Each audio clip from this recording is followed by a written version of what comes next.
Hello everyone, welcome to my YouTube channel. In today's video lecture, we are going to discuss about our fourth unit of DC, that is baseband transmission. In that, we are going to study first point, that is narrowband noise. So first of all, we will see the definition.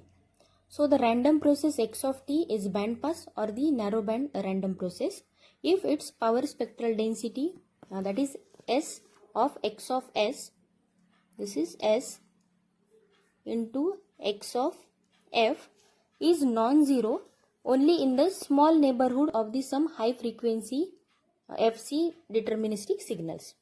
That is defined by its Fourier transform, a random process, that is defined by its power spectral density. Okay, so here we can say since x of t is a bandpass, that means it has zero mean, that is E of x of t is equal to 0, and this Fc needs not to be the center of the signal bandwidth or in the signal bandwidth at all.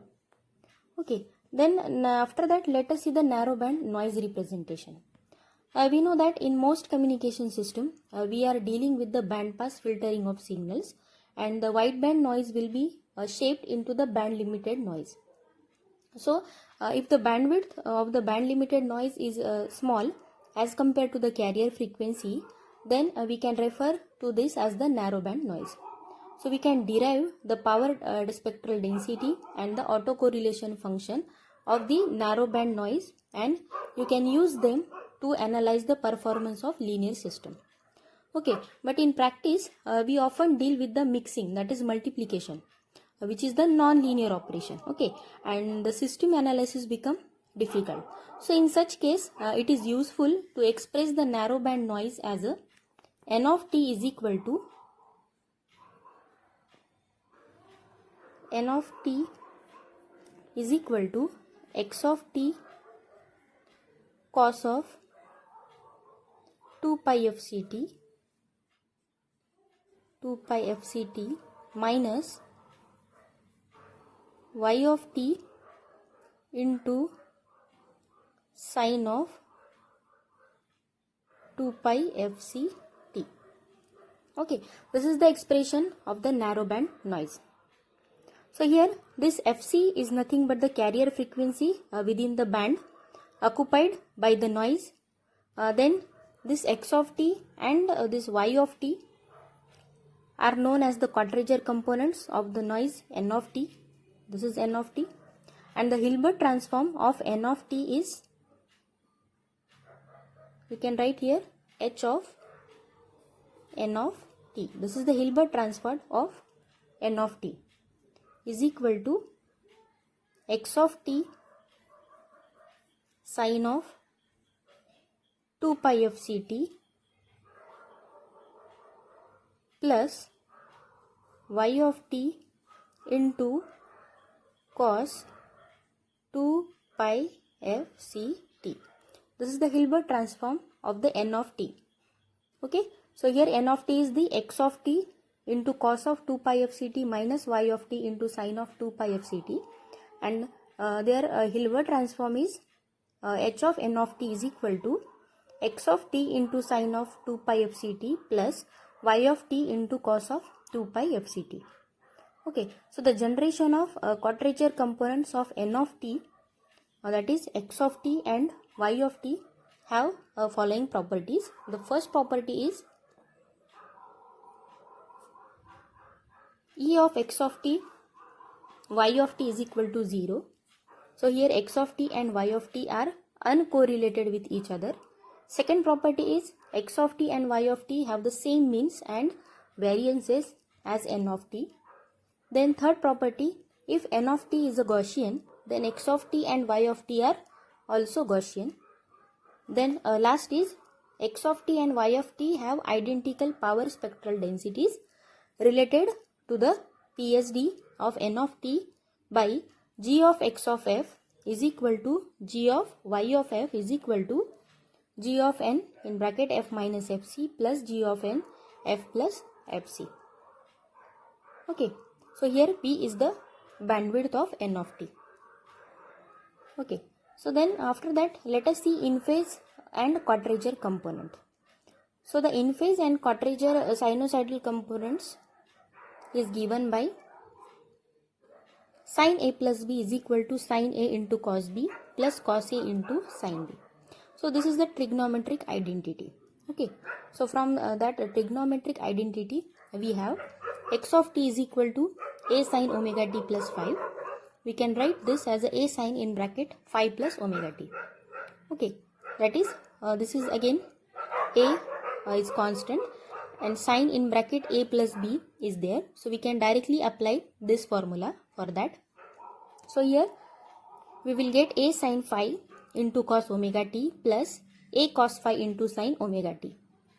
That means a1 cos omega t plus a2 sin omega t. Okay, so from this we may conclude that every sinusoid can be expressed as the sum of the sine function phase 0 and a cosine function. So if the sine part is called as the in phase component, then the cosine part can be called as the phase quadrature component. Okay, so in general this phase quadrature means 90 degree out of phase. Okay, remember this point, that is a relative phase shift of the plus minus 2. So it is also the case that every sum of an in phase and quadrature component can be expressed as a single sinusoid at the sum amplitude and phase. So the proof is obtained by working the previous derivation backwards. So here we can say the phase and quadrature components overlaid. So note that they only differ by the relative degree phase shift. Okay. So here next point is noise in AM receiver using envelope detection. So here the standard AM wave, both sidebands and the carrier are transmitted. This is the AM wave, that is amplitude modulation, which is having two sidebands and one carrier. So this AM wave can be written as S of t is equal to AC in bracket 1 plus k AM of t into cos 2 pi fct.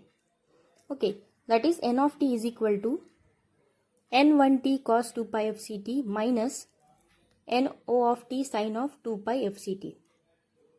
Okay, so here the phase of the composite signal x of t at the limiter discriminator input is approximately equal to the N of t by AO. Okay, because this assumes that the carrier to noise ratio is high and the envelope of x of t is no interest to us. Okay, because the limiter removes all the variations in the envelope.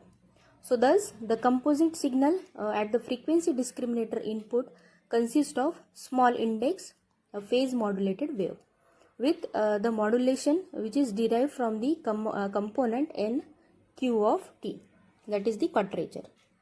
This is NQ of t, that is quadrature. Okay, so here we can say that noise is in phase quadrature with the carrier, and this feedback is applied to the VCO generates the wave that reduces the phase modulation index of the wave at the IF filter. Okay, that is the quadrature component NQ of t of noise. Okay, so here the S of t is equal to A0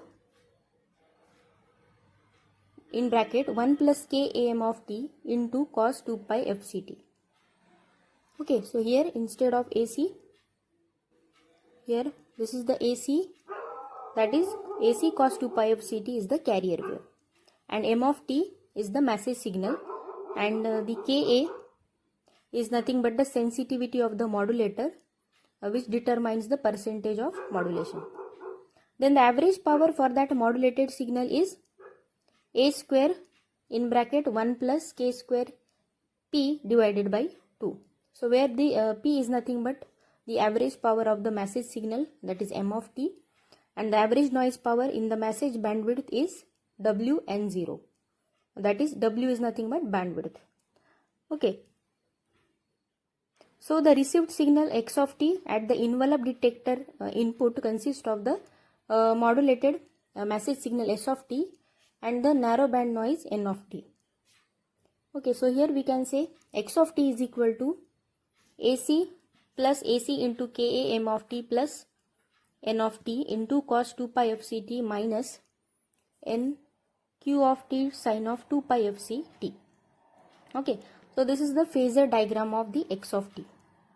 So from this phasor diagram for the AM wave plus narrow band noise for the case of higher carrier to noise for the case of high carrier to the noise ratio.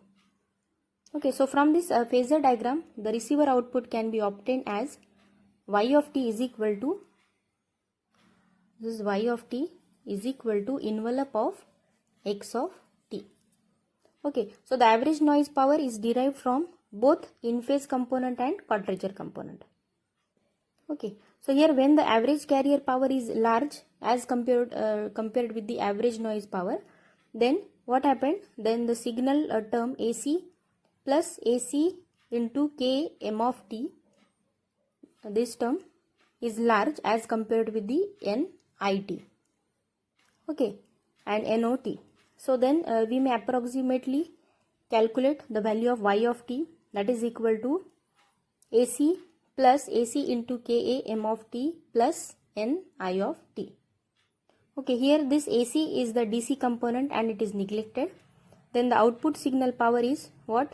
That is A square K square P, and the output noise power is 2WN0, or we can say 2W. Next point is signal to noise ratio. That is, it is the average noise power, that is under root of 2WN0 plus root of 2WN0 is equal to 2WN0. Therefore, the carrier to noise ratio is A square C upon 4 omega N into O. So the output signal to noise ratio is given by A square Ck square AP upon 2WN0, or we can say signal to noise ratio is equal to the value of this A square C upon 4WNO is the rho. That's why we can directly write SNR, that is signal to noise ratio, is equal to rho into 2K square A into P. Okay, this is A square C upon 4 omega N O, that is equal to rho. Okay, so we can write this or this equation for the signal to noise ratio. Next point we are going to study here is line codes. We know that the line code is the code which is used for the data transmission of the digital signal over the transmission line, and this process of coding is chosen so as to avoid the overlapping, and also it avoid the distortion of the signal such as inter-symbol interference. Okay, so there are some properties of this line coding. So following are the properties of line coding. The first property is as the coding is done, to make more bits transmit on a single signal, the bandwidth used is much reduced. So here the bandwidth is reduced. Okay. Second point is, for the given bandwidth the power is effectively used. Third, the probability of error is much reduced using this line coding. Then the error detection is done, and the bipolar 2 has a correction capability. Okay. Then next property is power density is much favorable. Then we can say here the timing content is adequate. Then next property is there are long streaks of 1s and zeros. That means if we consider the long strips of 1s and zeros, it is avoided to maintain the transparency. Okay, so these are some properties of the line coding. After that, let us move towards the types of line coding. So basically there are three types of line coding. The first is unipolar, then second type of line coding is polar, and third is bipolar. Okay, so let us see one by one. The first is the unipolar signaling. So here this unipolar signaling is also called as on-off keying, or the simply OOK. Okay, so the presence of pulse represents 1 and the absence of pulse represents 0. Okay, so here there are two variations in unipolar signaling.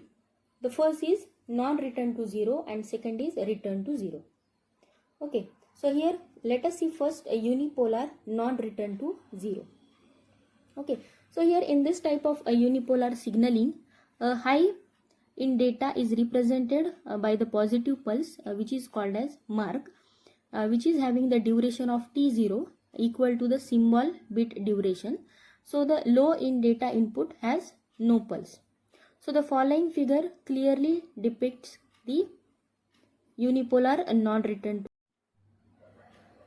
So in a unipolar non-return to zero, in this type of unipolar signaling, the high signal data is represented by the positive pulse, which is called as mask, which has the duration t0, that is equal to the symbol bit duration, and the low in the data input has no pulse.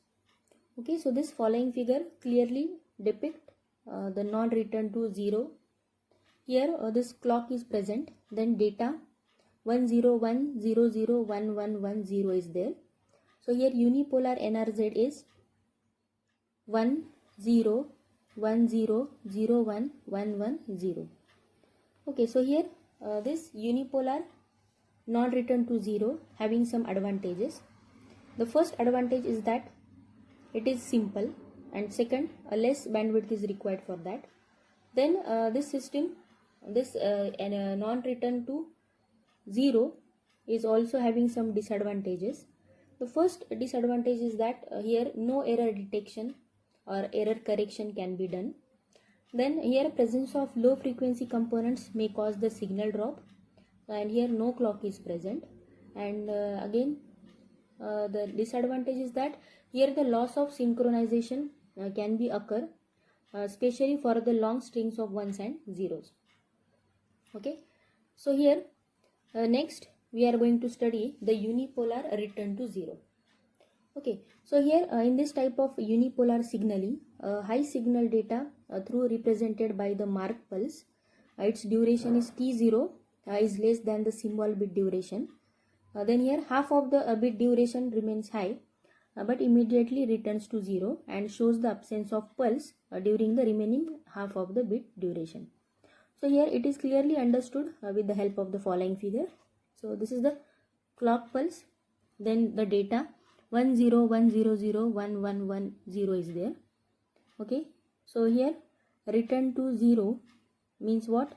This is 1 and again this is return to 0. Okay, so this is 0, that means 0 is as it is. Again 1, return to 0, so this 0 0 0 will be same. Then again for a 1 it is increasing, then again return to 0. Then again for the second input data 1, it is again positive high pulse is there, again it return to 0. Again it rises and give high pulse and return to 0. Okay, so it is return to 0, unipolar return to 0.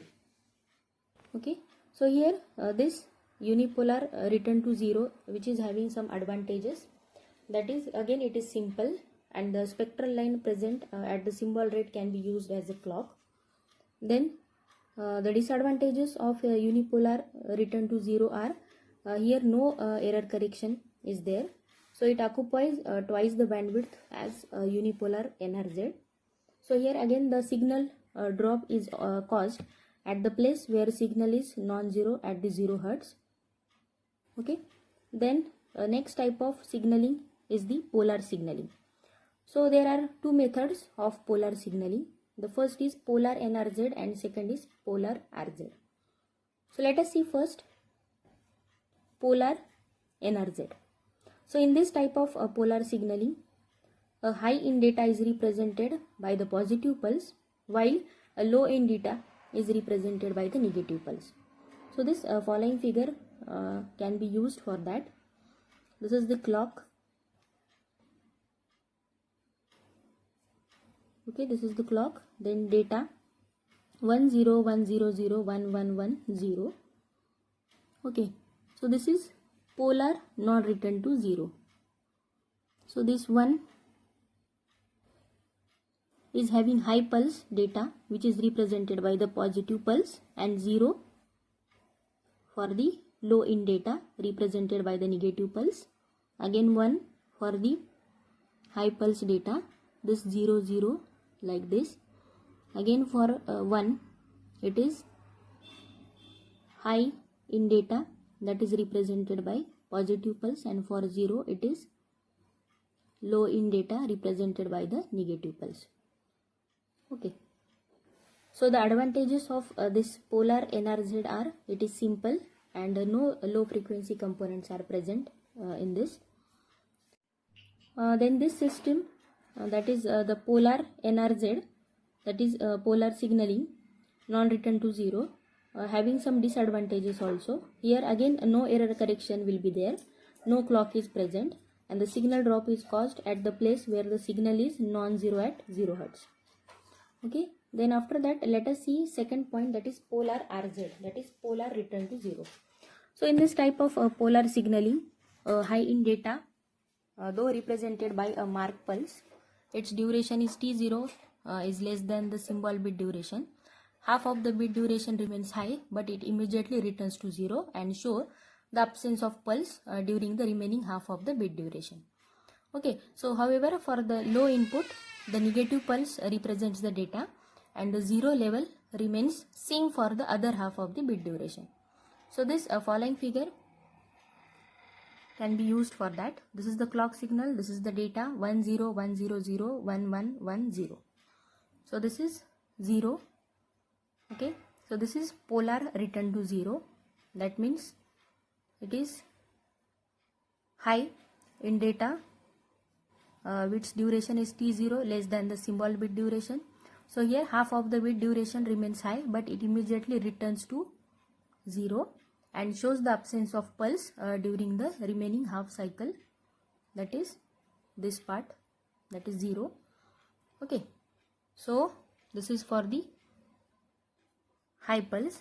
If we consider this low pulse, that is 0 signal, so for the low input, the negative pulse represent the data and the 0 level remains same for the other half of the bit duration, like this, and after that it will increase, or we can say the high pulse is present. Okay, so in similar way we can see again this is 1, so like this for positive for half cycle it is increasing manner, and another half cycle it is in decreases.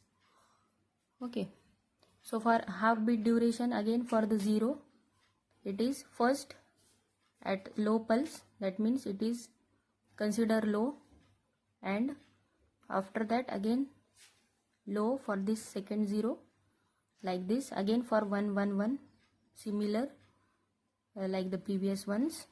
Okay, and for this 0 again it goes down.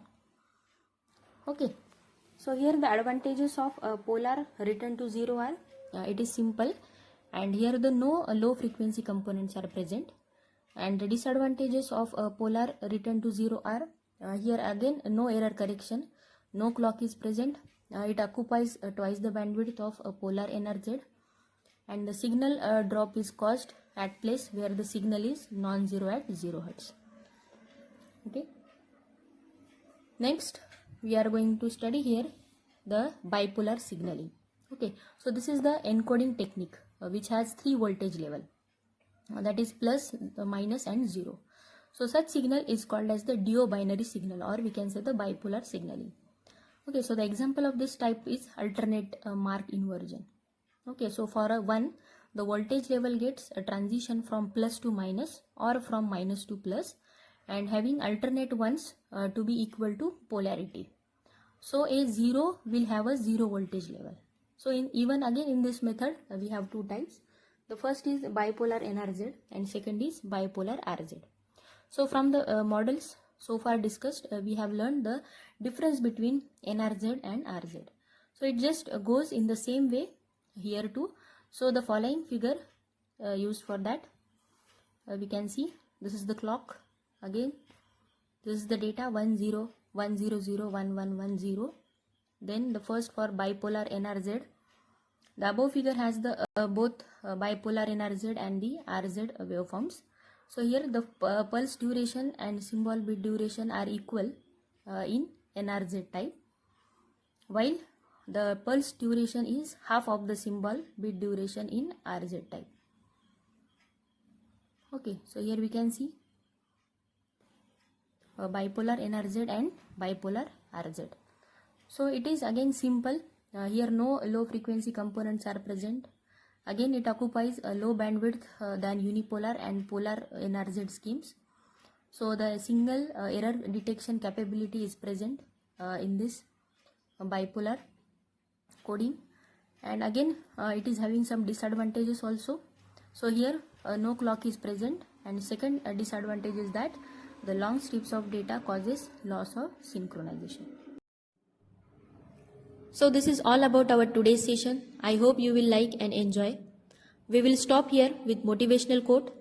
Today's motivational quote for you is, the best project you will ever work on is you. Thank you for watching my videos. Please like, share and subscribe to my channel. Thank you so much.